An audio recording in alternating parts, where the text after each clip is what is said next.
पौराणिक कथाएं जिनमें बसा है हमारी सनातन संस्कृति का सार, दिव्य कथाओं के भक्ति रस का मूल आधार। आर्यवर्त, भारत का स्वाभिमान। सब्सक्राइब करें। बहुत समय पहले की बात है। एक राक्षस राजा था जिसका नाम हिरण्यकश्यप था। उसने कठोर तपस्या की और भगवान ब्रह्मा से एक विशेष वरदान प्राप्त किया। इस वरदान के अनुसार उसे न कोई मनुष्य मार सकता था, न कोई पशु, न किसी अस्त्र शस्त्र से उसकी मृत्यु हो सकती थी। वह न दिन में मरेगा, न रात में, न पृथ्वी पर, न आकाश में, और न ही किसी घर के अंदर या बाहर। इस वरदान के कारण हिरण्यकश्यप अत्यंत अहंकारी हो गया। उसने खुद को भगवान समझ लिया और चाहता था कि सभी लोग उसकी पूजा करें। लेकिन हिरण्यकश्यप का पुत्र प्रहलाद भगवान विष्णु का सच्चा भक्त था। वह अपने पिता को भगवान मानने से इनकार करता था और केवल भगवान विष्णु की आराधना करता था। यह देखकर हिरण्यकश्यप बहुत क्रोधित हुआ और उसने अपने सेवकों को प्रहलाद को कठोर दंड देने का आदेश दिया। हिरण्यकश्यप ने प्रहलाद को मारने के कई प्रयास किए।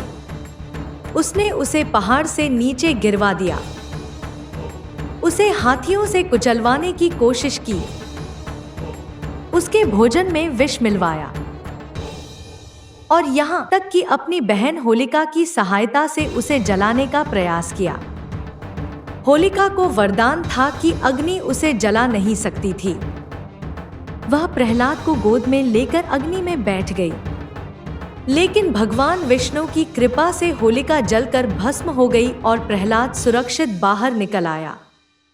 इस घटना को बुराई पर अच्छाई की जीत के रूप में देखा जाता है और इसे होलिका दहन के रूप में होली के एक दिन पहले मनाया जाता है। इस दिन लोग आग जलाकर उसके चारों ओर नाचते और भजन गाते हैं। अगले दिन लोग रंग और पानी के साथ होली का त्योहार मनाते हैं। भगवान विष्णु ने लिया नरसिंह अवतार। प्रहलाद को कोई भी दंड हानि नहीं पहुंचा सका क्योंकि वह भगवान विष्णु की भक्ति में अडिग था। अंत में हिरण्यकश्यप ने प्रहलाद को दरबार में बुलाकर कहा, अगर तुझे अपने भगवान पर इतना विश्वास है तो उसे बुला, कहाँ है तेरा भगवान? प्रहलाद ने उत्तर दिया, मेरा भगवान हर जगह है। हिरण्यकश्यप ने क्रोधित होकर एक खंभे की ओर इशारा किया और पूछा, क्या तेरा भगवान इस खंभे में भी है? प्रहलाद ने पूरी श्रद्धा से कहा, हाँ, निश्चित रूप से। हिरण्यकश्यप ने गुस्से में अपने शस्त्र से खंभे पर वार किया। खंभा टूट गया और उसमें से भगवान विष्णु नरसिंह अवतार में प्रकट हुए। उनका चेहरा सिंह का था और शरीर मनुष्य का। वे न पूरी तरह मानव थे, न पूरी तरह पशु। भगवान नरसिंह ने हिरण्यकश्यप को पकड़ लिया, उसे राजमहल की देहरी पर ले गए, जो न घर के अंदर थी न बाहर।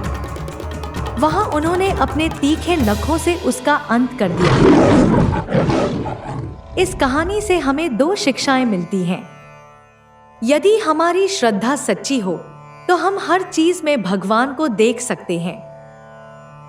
कितनी भी कठिन परिस्थितियां आएं, हमें हमेशा सत्य के मार्ग पर चलना चाहिए, ठीक वैसे ही जैसे प्रहलाद ने किया।